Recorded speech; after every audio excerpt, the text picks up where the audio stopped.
Bakit mas maraming nagsasabi na mas masaya yung childhood ng mga batang 90s kaysa sa ngayon?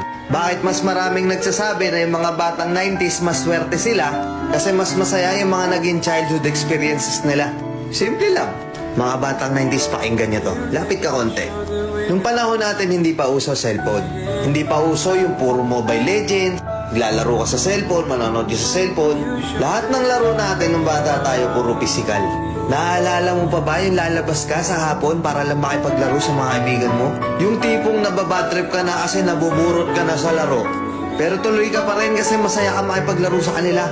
Yung tipong lalabas ka ng alas 3 ng hapon hanggang alas 6, hindi ka na pwedeng magpagabi kasi mapapalo ka. Pero yung maiksing oras na yun para makapaglaro ka, pakiramdam mo ang haba-haba na. Naalala mo pa ba? Pag galing mo sa eskwela, madaling-madali ka kasi may papanoorin ka pa. Oo, kasi yung mga palabas sa TV noon, puro pambata pa. Puro cartoons, may mga anime pa. Nakakatuwa kasi yung mga palabas noon talagang nakakatulong sa bata. May matinik, may Hiraya Manawari, may siniskwela pa. Hindi ngayon. Putik na yan yung mga pinapanood ng mga bata, puro pag-ibig na. Puro drama. Di ba? Mapapang umaga ka man o panghapon ka man sa klase, makakapanood ka. Naaalala mo pa ba?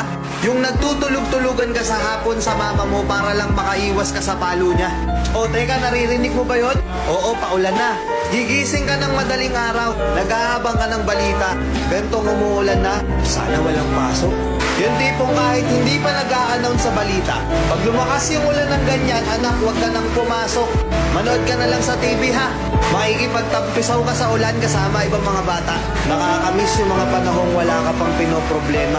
Nakakamiss yung mga panahong wala ka pang responsibilidad at obligasyon. Nakakamiss yung mga panahon nung ikaw ay bata pa.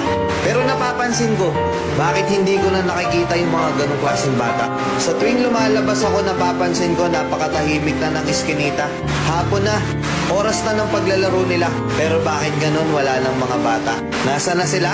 Napokus na sa kaka-cellphone. Hindi na lumalabas ng bahay. Mas minaigi na lang nilang mag-cellphone at manood ng mga bagay na wala namang kakwenta-kwenta.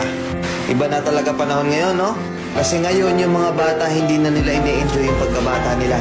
Hindi na sila lumalabas para makipaglaro sa mga kalaro nila. Nagbabago na talaga yung takbo ng mundo, di ba? Kaya kung ako tatanungin, oo, masaya ako na naging parte ako ng batang 90s na to. Kahit isa rin ako dun sa mga batang napapalo dahil sa sobrang kakulitan ko, hindi ko pinagsisihan yung mga memories ng mga panahong masaya pa akong nakikipaglaro sa mga kaibigan ko. At alam kong ganun din kayo. Mga batang 90s dyan, huy! Alam kong naandyan pa sa puso nyo yung inner child nyo. Tatanungin ko kayo, mas masaya nga ba talaga yung mga panahong hindi pa sikat yung teknolohiya sa mundo?